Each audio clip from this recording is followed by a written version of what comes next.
We're going to look at factoring trinomials in the form x squared plus bx plus c. Now, we've already looked at factoring when we have a greatest common factor, which you would remove.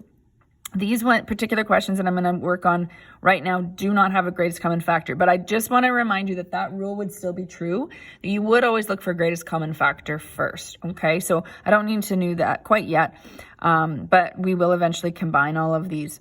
So factoring trinomials. Trinomials is going to have three terms, and it's going to look like this: x squared plus bx plus c. So if it's in that form, we're going to use this specific method.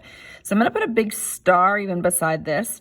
To factor a trinomial in the form x squared plus bx plus c. So that means that there's no, the number in front of the x squared would be a 1 technically for the questions that we're going to use. You're going to find two numbers that multiply to the c value. Multiply the c value, meaning the last term, and add to the b value, meaning the middle term. Okay, so we're just going to practice, first of all, the skill in example 1 and 2 of finding those values. So you would want to find two numbers that multiply to 12 and add to 7. So a lot of you can probably, go through the factors in your head, but I'm just going to list them for this example here. So the factors of 12, because that's what means multiply 12, would be 1 and 12, 2 is 6, 3 and 4.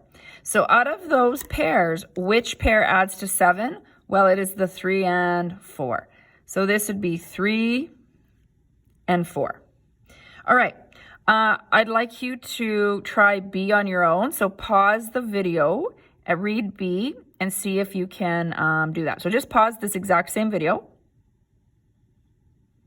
All right, we're going to look at B. I'm hoping you paused and are just sort of hitting play again.